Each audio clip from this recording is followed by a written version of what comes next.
여러분도 지난주 본문과 같다는 것에 대해서 많이 의아하실 겁니다. 저번 주 설교 말씀하면서 말씀을 드렸습니다만 한번 살피기에는 부족한 것 같아서 오늘은 좀 더 깊숙하게 그 의미를 살펴보고자 합니다. 이 본문이 원래 이제 지난주에 말씀드렸습니다. 율법교사가 예수님께 질문을 했고 예수님이 답변하는 과정에서 예수님께서 사마리아인의 이야기를 통해서 사랑의 참된 모습에 대해서 이야기를 해주신 부분입니다. 첫 번째 질문이 영생은 무엇입니까? 그 영생은 무엇이냐? 너는 어떻게 보느냐? 이렇게 율법교사에게 예수님이 되물으셨죠. 그 율법교사가 오늘 읽은 이 27절의 본문을 이야기합니다. 율법교사니까 아주 율법에 대해서 잘 알고 있는 사람이었고 정확하게 답변을 한 겁니다.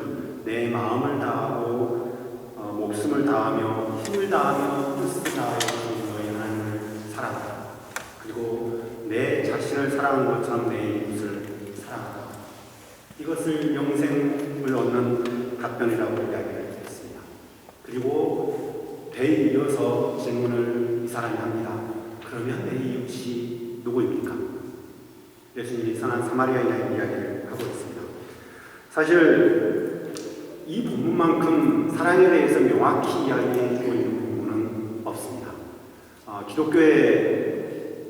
기독교가 과연 무엇이냐라고 얘기했을 때 우리는 이렇게 답변합니다. 사랑의 종교입니다. 그러면 사랑은 무슨 사랑을 의미하느냐라고 얘기하면 이 답변을 합니다. 하나님 사랑과 이웃 사랑입니다. 그래서 마태복음에 가면 율법과 선지자들의 대강령이다라고까지 예수님은 말씀하고 있는 것을 볼 수 있습니다. 그러나 기독교는 여기서 안 그칩니다. 기독교는 더 나아갑니다. 단순히 하나님을 사랑하고 이웃을 사랑하는 데서 그치지 마라. 너의 가장 미움의 대상인 원수까지 사랑하라. 이렇게 이야기를 하고 있습니다. 심지어 마태복음 5장 44절에 보면 나를 핍박하는 자를 위해서 기도하라고까지 합니다. 여러분 생각해 보십시오. 원수를 사랑하는 마음을 가질 수는 있습니다. 그런데 그 사람이 잘 되기를 바라는 마음은 쉽지 않습니다. 그냥 너 알아서 잘 사세요 정도는 가능하겠습니다만 그 사람이 잘 되기를 바라는 마음, 그 사람의 복을 빌어주는 마음 인간으로서는 하기 쉽지 않은 일입니다. 그러나 기독교의 가르침은 어찌됐든 그 원수 가지고 품고 사랑하고 원망보다는 그 사람을 위해서 기도해 주는 마음을 가지라는 게 기독교의 가치입니다. 그런데 2000년 기독교 역사는 결코 사랑의 역사가 아니었습니다.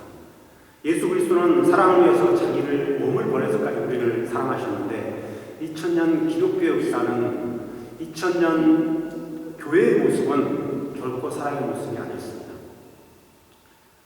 우리가 잘 아는 중세, 유럽이 거의 중세 시대에 보냈지 않습니까? 중세를 흔히 이렇게 얘기합니다. 예수님이 오고 나서 600년부터 1500년 사이 중세입니다. 이 중세의 유럽 사회를 사실상으로 통치했던 게 누구냐면 교회입니다. 로마 교황청으로 대표되는 교회가 통치를 했죠. 물론 세속의 지배자는 달랐습니다. 세속의 지배자는 로마 제국이기도 했고 또한 로마 제국의 뒤를 이어서 신성 로마 제국이 이 독일이 그 역할을 감당했던 것이 사실입니다. 그러나 이 교회는 정신적인 지도자로서 사실상의 유럽 통치를 했고 이 신성 로마 제국 황제는 이 로마 제국의 이 교황청을 지키는 역할, 특히 이슬람과의 대립 상황에서 이 교황청을 지키는 역할을 감당했던 것이 바로 이 신성 로마 제국이었습니다. 그래서 황제 대관식 때는 교황이 직접 황제에게 안수를 하는 이런 기름을 붓는 행사를 했던 것입니다. 그런데 중세가 끝나자마자 르네상스가 일어났습니다. 르네상스는 교회에 대한 반대였습니다. 르네상스의 가장 유명한 말이 무엇이냐면 교회에 대한 비난이었습니다. 교회는 억압을 시켰고 자유를 말살했고 그래서 르네상스 시대의 중세는 암흑의 시대라고 규정이 됩니다. 학문이 전혀 발달되지 않은 시대다. 물론 이제 신학자들이 지금에 와서 많이 그걸 중세 시대 연구를 많이 하면서 좀 달라지긴 했습니다만 중세는 한문의 암흑 시대요, 그 다음에 자유의 암흑 시대요, 사람들을 종교라는 이름으로 다 죽인 시절이었다고 기억하고 있습니다. 그만큼 중세는 암흑 시대였고 그리스도는 사랑의 종교 역할을 감당하지 못했습니다. 좀 구체적으로 살펴볼까요? 중세가 사람을 죽이는 대표 방법이 뭐였냐면 마녀로 죽이는 것입니다. 조금만 교회에 아픈 사람이 있습니다. 아픈 사람을 위해서 어떤 분이 이 사람에 대해서 기도하고 치료해주는 역할을 하잖아요. 그래서 병이 나았어요. 그런데 교회는 어떻게 했냐면 교회를 통해서 기도하지 않고 하나님의 치료를 받지 않고 개인적 치료를 했다고 해서 이 여자를 마녀로 규정해버립니다. 그래서 죽여버립니다. 화형시킵니다. 그것만일까요? 자기 마음에 들지 않는 사람이 있습니다. 이 사람을 죽일 수 있는 방법이 있습니다. 뭐냐면 이단으로 규정하면 그 사람은 죽습니다. 중세에서 가장 종교적으로 논쟁이 많았습니다. 그런데 이단이라고 해서 지금은 죽이진 않지 않습니까? 그런데 중세는 이단이면 죽여버립니다. 종교개혁을 초기에 했던 대표적인 인물 중에 보헤미아 공화국, 지금은 체코입니다. 체코슬로바키아. 체코에 있었던 야누스라는 사람이 있습니다. 루터 전 시대 사람입니다. 이 사람은 교황이 주도하는 이런 회의가 있었습니다. 종교회의죠. 신부가 수년이 되고 이 회의에 불려가서 네 입장 한번 설명해봐라. 그래서 야누스는 죽이지 않겠다는 약속을 받고 이렇게 갑니다. 그런데 가자마자 체포됐고 체포돼서 이틀만 만에 화형시킵니다. 이단이라고 해서 화형했죠. 그 다음에 여기서 그쳤느냐? 중세에 가장 유명했던 사람들이 누굽니까? 십자군입니다. 십자군이 어떤 역할을 했냐면 타 종교인 무슬림을 그냥 죽여버리는 역할을 했습니다. 예루살렘에 지켜야 된다, 성기를 지켜야 된다고 해서 이 사람들이 진짜 철저히 윤리의식으로 무장해서 예루살렘 가서 군인들은 죽이고 평민들은 살려주고 뭐 이랬을까요? 아닙니다. 쟤네들 무슬림이요, 다른 종교다 다 죽여버려요. 그리고 무슬림만 죽였을까요? 유대인들 예수님 죽였다. 죽인 사람들 죽여버립니다. 그것만 했을까요? 우리가 아는 동로마 제국이라고 하는 지금은 터키 땅이죠. 이스탄불 비잔틴 제국이라고 하는 이 제국이 멸망한 이유가 뭐냐면 십자군 출병을 위해서 모아놓은 군대들이 이 이스탄불에 갑니다. 가서 이스탄불 비잔틴 제국의 왕궁을 들어가서 다 침략해버립니다. 다 물건 강탈하고 깡패 같은 짓을 해서 다 죽여버립니다. 종교의 신자들 죽입니다. 여기서 그칠까요? 프랑스의 유명한 바돌롬의 축일이라고 하는 바돌롬의 기념하는 그런 캐톨릭 기념일이 있습니다. 이 캐톨릭 때 기독교인들이 대학살을 당합니다. 이처럼 2000년 기독교 역사에 캐톨릭뿐만 아니라 개신교까지 포함해서 학살을 자행을 쉽고 편하게 했던 게 기독교입니다. 사랑의 종교, 그때 사랑의 종교였으면 참 좋겠습니다만 기독교는 사랑의 종교가 사실은 아니었습니다. 억압과 탄압과 압박과 핍박의 종교가 사실은 기독교의 모습이었습니다. 그것도 교회예요. 그것도 하나님의 이름으로 탄압했다는 겁니다. 독일이 600만 유대인을 학살했다고 합니다. 그런데 학살 자체에도 문제지만 이 학살을 방임한 것이 뭐냐면 독일 교회입니다. 그리고 이 학살을 방임했던 게 사실상 유럽 전체가 방임했습니다. 학살을 몰랐다고요? 변명이요? 아닙니다. 방임했습니다. 2000년간 유대인은 예수님을 죽인 집단이라는 이유 하나만 가지고 철저히 무시했습니다. 지금은 유대인이 대부분 어떤 일을 했었는지를 살펴보십시오. 유대인이 거의 상업적으로 진출했습니다. 미국 경제의 대부분을 틀어주고 있다고 얘기합니다. 유럽의 어떤 사람 50%까지 유대인이 장악하고 있다고 얘기합니다만 왜 경제로 진출할 수 있었냐면 그 당시 중세 시대만 해도 경제 쪽은 천대받는 사람들이었습니다. 상공업을 하는 사람들은 정치가, 학자, 아니면 예술가 이거는 대접받는 사람들. 그러나 돈 만지는 사람들은 철저히 무시받는 사람들이었습니다. 유대인들 아무리 능력이 학자로 들어가고 싶어도 못 갔습니다. 그게 근대에 들어서야 좀 회복이 되고 프랑스 관용령이 등장하고부터 좀 회복됐지, 실제로 교회 역사는 유대인에 대해서 차별하는 역사였습니다. 그런 미안한 마음이 지금 이 팔레스타인 땅에 이스라엘을 만들도록 유럽이 도와줬던 그런 어떤 정치 사회적인 배경이라고 할 수 있는 내용입니다. 이처럼 하나님 사랑을 성경은 절대적으로 얘기하고 있고, 이 성경은 모두가 사랑을 얘기하고 있고, 기독교는 사랑의 종교다 이렇게 가르치고 있지만, 교회의 역사를 살펴보면 사랑보다는 미움과 탄압과 이런 게 더 많은 역사가 우리 교회의 역사입니다. 안타깝게. 잘못 배워서 그럴까요? 아니면 잘못 가르쳐서 그럴까요? 영어는 난제입니다. 우리가 생각을 해도 쉽게 답을 찾기 어려운 문제입니다. 우리는 2000년 역사를 잊어버립시다. 새로 출발해야 됩니다. 하나님의 사랑의 모습으로 새로 출발해야 됩니다.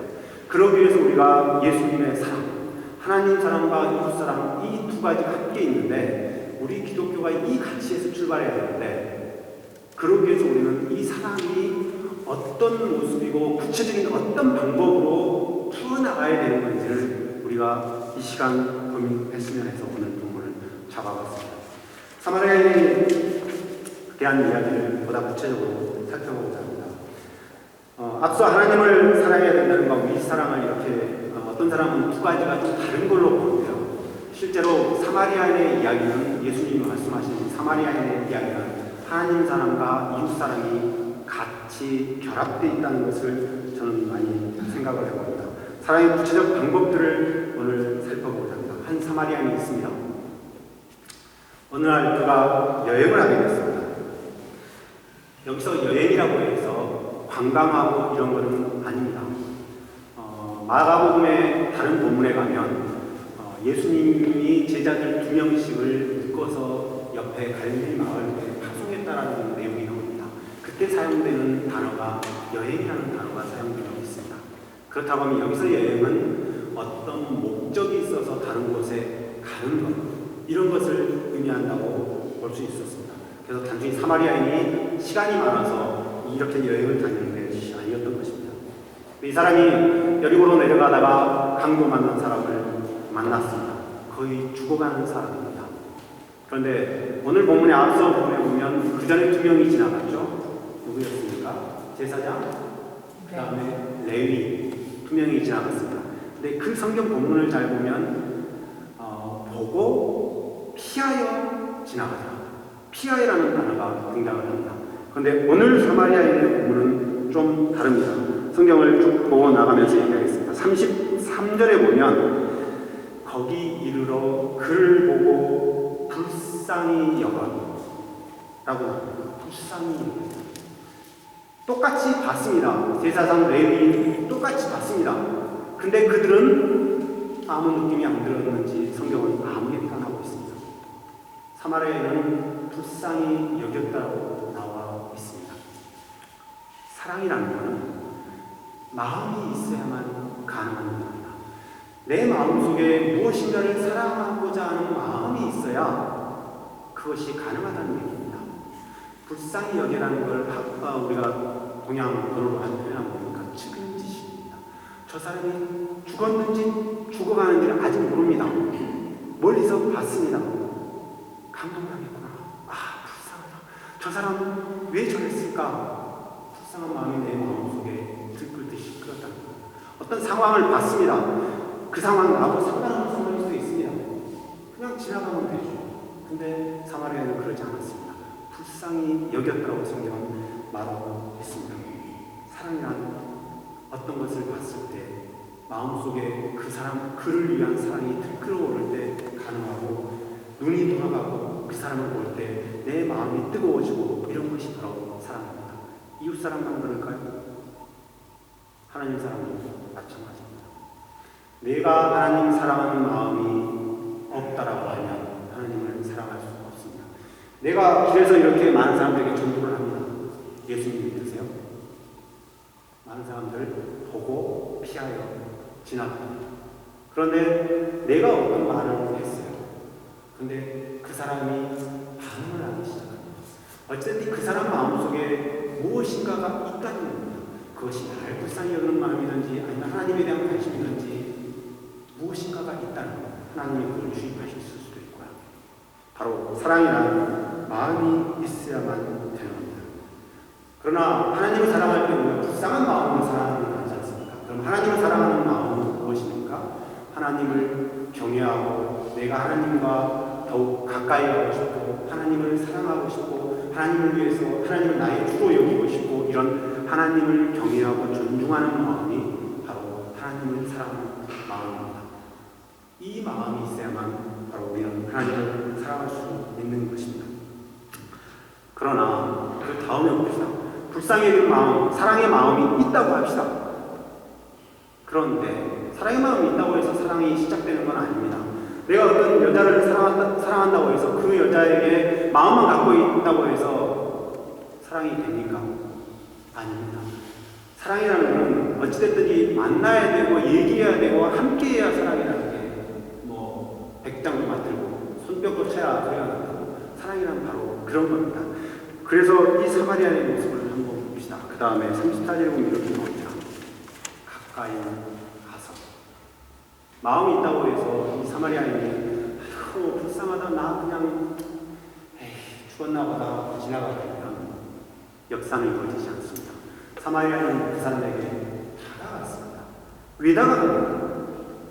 그 사람의 상태를 살피려고 다가가는 겁니다. 그 사람이 도대체 어떤 상태인지 피를 흘리고 있는데 어떤 상태고 죽었는지 살았는지 내가 살릴 수 있는지 아니면 그 사람 내가 뭐 도울 수가라도 없는지 가까이 다가가야 됩니다. 강동한 사람을 불쌍히 여겨서 그 자리에서 그쳐버리면 아무것도 할 수 없습니다. 그러나 가까이 다가감으로 말미암아 사람은 구체적 열매를 맺기 시작하는 겁니다. 사마리아인은 가까이 다가가는 것뿐만이 아니었습니다. 가까이 다가가서 그 상처, 기름과 포도주를 그 상처에 붓고 싸매었다. 어떤 겁니까? 응급조치를 한 겁니다. 지금 그 사람이 가장 필요한 것을 도와준 겁니다. 내가 가진 게 많지 않을 수도 있습니다. 그리고 그 사람이 갈급한 게 없을 수도 있습니다. 그러나 내가 봤을 때, 내가 느끼기에 그 사람의 모습을 살펴보니 그 사람이 지금 가장 필요한 것은 상처를 치료하는 거라는 겁니다. 이런 거죠. 기름과 포도주를 바르는 것 첫 번째 간단히 말씀드렸습니다만 이 당시 기름은 쉽게 얘기하면 지금은 연고 같은 거고 아니면 소독약 같은 거라고 말씀드렸습니다. 기름으로 그 상처를 씻어내는 겁니다. 그리고 이 사람이 상처가 싸맸다는 것은 더 이상 상처가 확장되지 않도록 더 이상 피가 안 나오도록 묶었다는 겁니다. 응급조치를 했다는 겁니다. 사랑이란 가까이 다가가서 그 사람의 상처를 그 사람을 살펴보는 거고 여기서 더 나아가서 그 사람에게 지금 필요한 것을 도와주는 것이 바로 사랑입니다. 하나님의 사랑을 살펴봅시다. 하나님께 가까이 다가가는 것은 무엇입니까? 교회에 나오는 것도 물론 하나님께 가까이 다가가는 거죠. 근데 우리가 하나님에 가까이 다가가는 건 뭡니까? 항상 하나님께 나를 내어놓는 것입니다. 그러기 위해서 우리는 기도를 하지 않습니까? 그리고 하나님의 말씀을 하지 않습니까? 하나님께 항상 묻지 않습니까? 교회에 나오는 이유가 뭘까요? 교회에 나오는 하나님께 경배드리는 것도 예배드리는 것도 있습니다. 그러나 또한 교회에 나오는 건 옆에 있는 사람들과 함께 얘기하면서 우리가 하나님께 받은 은혜를 서로 나누고 또 상대방이 받은 은혜를 내가 받아서 또 간접 경험하고 또 그 얘기를 들음으로 말미암아 내 마음이 뜨거워져서 또한 더 하나님을 사랑하게 되고 이런 사랑의 교제를 위해서 사실 교회를 나오는 겁니다. 하나님께 가까이 다가가는 것은 바로 이런 의미입니다. 그런데 그 다음에 얘기를 했지 않습니까? 응급치료를 했다고 했지 않습니까? 우리에게 응급치료는 무엇입니까? 사마리아인이 이 강도 만난 사람을 치료를 했는데 그것이 치료한 이유는 가장 그 사람에게 지금 필요한 것이 그거였기 때문에 그것을 한 겁니다. 우리가 교회에 나와서 하나님과 소통하고자 하고 하나님께 가까이 나옵니다. 왜 나오냐면 하나님이 요구하시는 것이 과연 무엇인지를 알고자 해서 나온다는 겁니다. 내가 하나님께 나오는 것은 물론 내 필요에 의해서 나오긴 합니다. 그러나 우리가 본질적으로 이 사마리아인의 이야기를 통해서 배워야 될 지점은 내가 하나님 앞에 나오는 것은 하나님이 원하시는 그 뜻을 정확하게 알고자 해서 나온다는 것입니다. 그러기 위해서 말씀을 보고 기도하는 이유 매일 하나님께 드리고자 해서 기도하는 게 아닙니다. 물론 그것도 기도의 이유이기도 해요. 그러나 기도의 본질적인 것은 하나님 나에게 말씀하소서입니다. 하나님 나에게 얘기하고자 하는 그 얘기를 들으려고 내가 기도하는 거지, 사실은 내 얘기만 쏟아내면 하나님 저 이렇게 살았어요, 이렇게 했습니다, 이렇게 해주세요 끝하고 돌아서면 끝나는 기도 우리 천만이 하지 않습니다. 근데 정작 중요한 건 물론 내 얘기 보고를 하나님께 드리지 않습니까? 기도해서 하나님 제가 이렇게 지냈어요, 이렇게 하는 과정에서 이런 고민이 들었어요, 이런 일도 있었어요, 하나님 제가 좀 잘못한 것 같아요, 용서해 주세요, 좀 잘해볼래요, 하나님 도와주세요. 그리고 뭐 하나님 제가 어떻게 해야 될까요? 그래서 항상 기도의 마지막 하나님께 물어야 돼요. 하나님 제가 어떻게 해야 될까요? 제가 갈 길을 알겠는데 좀 부족한 것 같습니다, 하나님 도와주세요. 항상 기도의 내용은 이런 거죠. 그래서 이게 바로 하나님과의 소통이라고 우리는 표현합니다. 인간과 인간의 소통이 아니라 기도는 그래서 하나님과의 소통이라고 얘기합니다. 하나님의 필요를 내가 듣고 그대로 행하는 것.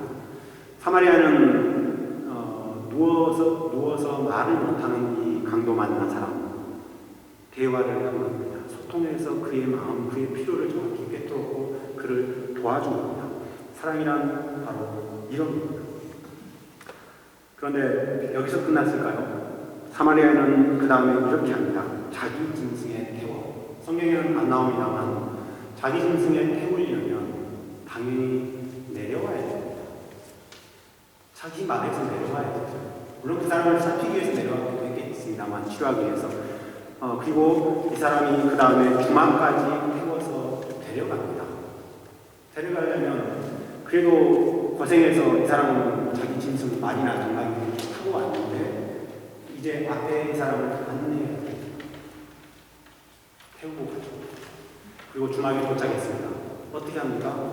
주막에 도착했는데 밤새워라는 단어는 없습니다만 간호하더라 이튿날 이렇게 나옵니다. 그럼 당연히 간호를 밤새워 했다는 겁니다. 이 밤새워 왜 밤새웠을까 제가 여러 가지 생각을 해봅니다. 도착을 했습니다. 주막에 도착했는데 다른 사람을 시켜도 사실은 괜찮습니다. 2달란트 다음날 준 걸로 보면 이 사람도 그래도 돈이 있으니까. 근데 제가 생각하기에 아마 다른 사람 시켰을 수도 있을 겁니다. 그런데 다른 사람들이 아마 그 부탁을 안 들었을 것 같아요. 사마리아인을 보니 곧 죽을 것 같거든요. 강도 만난 사람, 그 천당을 사경을 내미지 않습니까? 그래서 죽을 것 같아서 안 맞다 치료나 간호를 거부했을 수가 있습니다. 그래서 어쩔 수 없이 사마리아인이 밤새워 이 사람을 간호했을 수도 있다는 겁니다. 사랑은 여기서 살펴보자 하는 점이 있습니다. 사랑은 자기를 희생하는 그런 지점입니다. 자기의 말에서 내려왔습니다. 그리고 지난주에 얘기했습니다만 예루살렘에서 여리고까지는 27km. 27km는 사실 지금 차로 가면 30분에서 40분 정도 안 걸립니다. 걸어간다 해도 반나절이면 충분한 겁니다. 반나절도 안 걸리죠. 한 2시간 정도. 경사가 한 1km라고 제가 지난주에 말씀드렸죠. 여리고까지. 그래서 상당히 급경사예요. 좀 천천히 간다 해도 반나절이면 충분합니다. 그래서 여리고 가는 길에 주막이 있습니다. 주막에서 보통 차를 마시고 좀 쉬었다가 다시 갑니다. 그래서 길면 하루길입니다. 하루길에 그냥 여리고까지 갑니다. 그런데 이 사람은 어떻게 했습니까? 자기 계획대로라면 여리고까지 하루길이겠죠. 근데 중간에 주막에서 하룻밤을 자야 했습니다. 자기 계획을 바꾼 겁니다.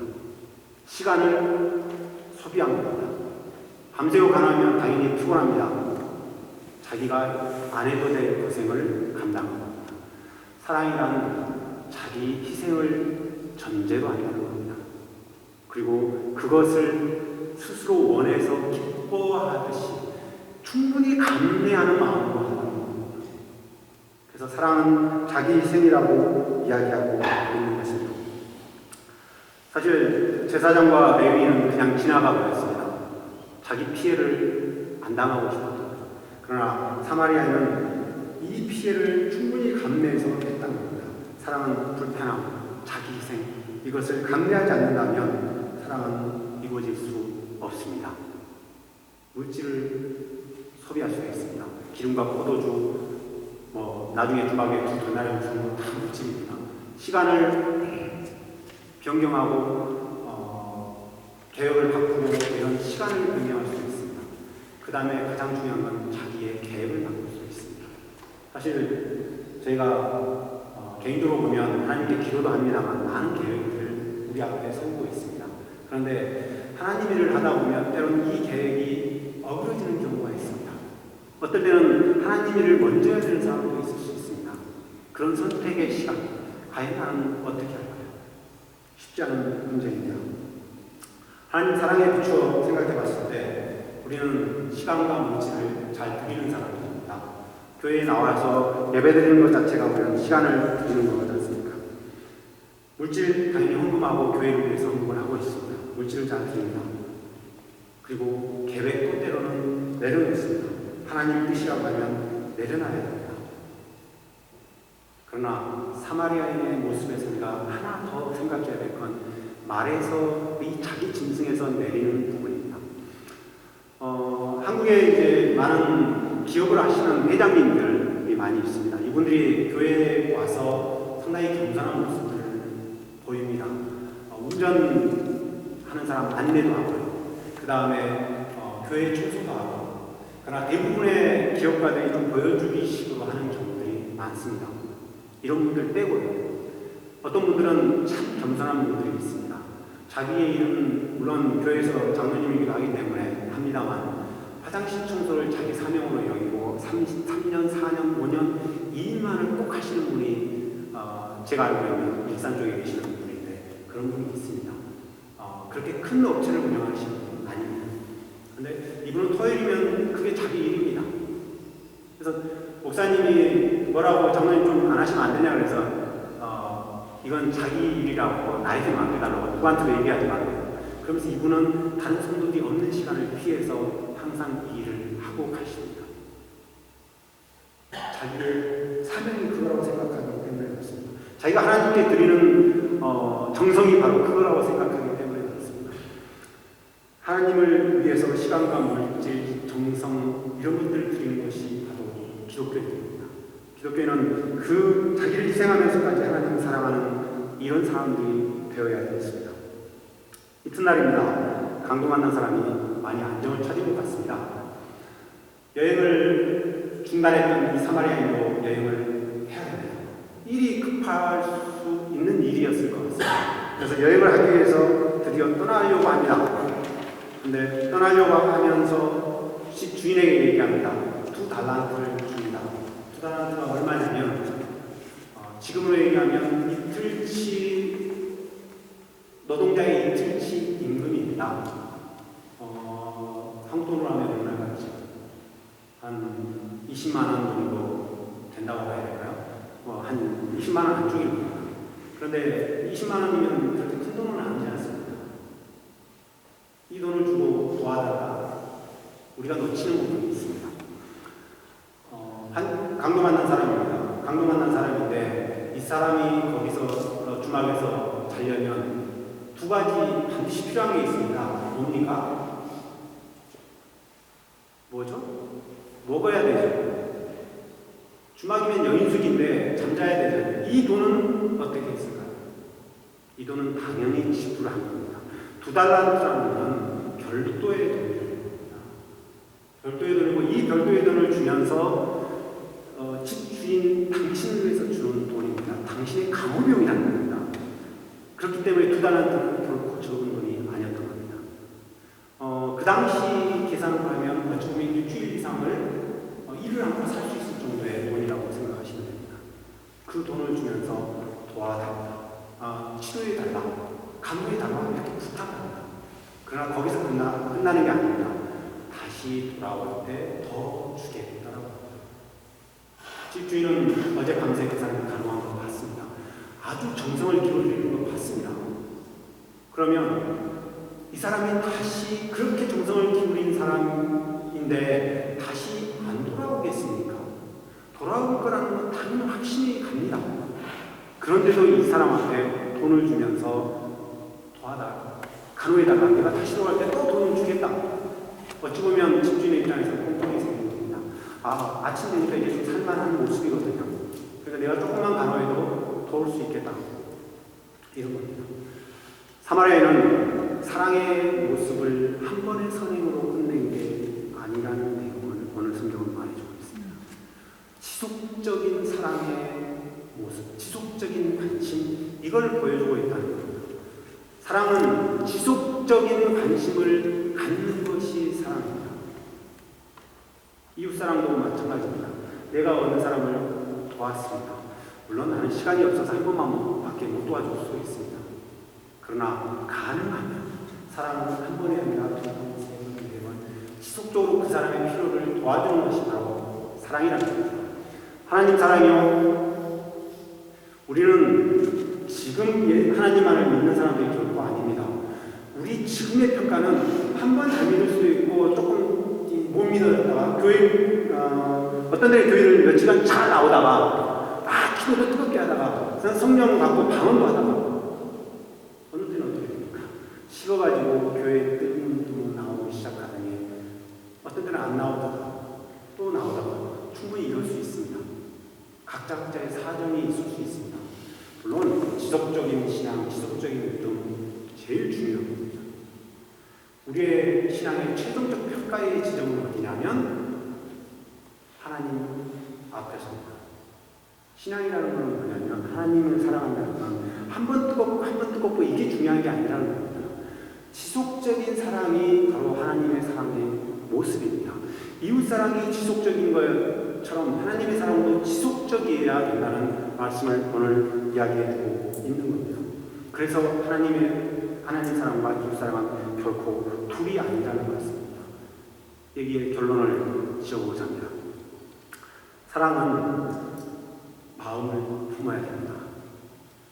가까이 다가가야 됩니다. 가까이 다가갈 뿐만 아니라 그 사람이 필요한 내 어떤 것을 얘기하고 하기보다는 그 사람이 필요한 것을 우선 도와줘야 합니다. 하나님이 필요한 것을 먼저 내가 들으려고 노력해야 되는 겁니다. 그것뿐만이 아닙니다. 지속적인 사랑의 모습으로 그 사람을 도와야 되고 하나님께 가까이 다가가려고 해야 된다는 겁니다. 그게 사랑의 모습입니다. 사마리아인의 얘기를 한 번 더 살펴봅시다. 사마리아인은 누구를 얘기할까요? 예수님은 이웃을 질문했을 때 바로 이 사마리아인의 이야기가 준비된 것처럼 답변하십니다. 내 이웃이 누구냐고 묻는 율법교사는 뜬금없이 좀 묻는 내용입니다. 그런데 예수님은 마치 준비됐던 얘기처럼 어떤 사람이 있었다, 강도하였다. 제사장으로 의인이 지나갔다, 사마리아인이 지나갔다 이렇게 쫙 얘기를 합니다. 그러면서 내 이웃이 누구냐고 묻고 있습니다. 사마리아인이 누구일까요? 사마리아인은 저는 이렇게 생각합니다. 사마리아인은 바로 예수님의 모습을 그대로 보여주고 있는 내용이다라는 겁니다. 어떻게 해볼까요? 하나님은 우리를 불쌍히 여기셨습니다. 그리고 우리를 위해서 인간의 육신을 입고 우리에게 가까이 다가오셨습니다. 인카네이션, 성육신, 이건 신학적인 설명입니다. 그냥 예수님은 우리에게 다가오신 겁니다. 어떻게 하셨습니까? 우리를 고통을 싸매 주셨습니다. 말씀으로 위로해 주셨습니다. 그리고 너희가 죄인이라고 유대인들은 너희가 죄인이야라고 얘기했는데 예수님은 죄를 용서해 주십니다. 너희는 더 이상 죄인이 아니다라고 모든 무거운 어깨의 짐을 다 내려놓을 수 있도록 예수님은 만들어 주셨습니다. 거기서 어쩌습니까? 예수님은 우리를 위해서 자기의 목숨까지도 내어주셨다. 또 제자들의 발을 씻기는 것처럼 아주 겸손한 자기를 낮추셨습니다. 우리를 높이셨습니다. 어느 날 갑자기 죄인이 하나님의 아들이 되어버린 겁니다.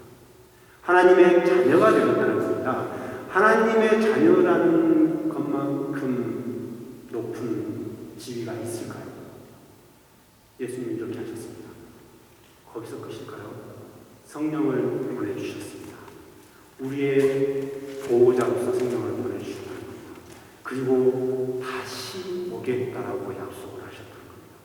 착한 사마리아인은 결국 예수님이 자신의 이야기를 사마리아인에 빗대서 이야기하고 계시는 그런 부분입니다. 하나님의 사랑, 이웃 사랑, 우리는 때로는 두 개를 다르게 봅니다. 그러나 이것은 하나로 만나는 지점이 있습니다. 그것이 바로 예수 그리스도입니다. 예수 그리스도는 하나님의 사랑을 철저히 구현하신 분이고 이웃 사랑을 철저히 우리에게 보여주신 분입니다. 왜? 우리 보고 그렇게 살라고 해주시죠.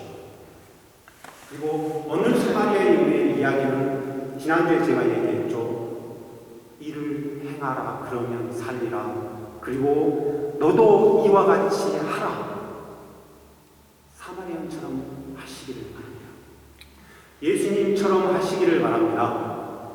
그 길에 우리 평생에 저나 여러분 하나님 앞에 서서 마지막 평가받는 그 시점에 착한 사마리아인이 바로 너다라고 얘기를 들을 수 있는 여러분 되시길 바랍니다. 저도 그 상을 받고 싶습니다. 여러분도 그 상을 받고 싶으시죠? 아멘. 충분히 받으실 수 있을 거라고 생각합니다. 기도하겠습니다.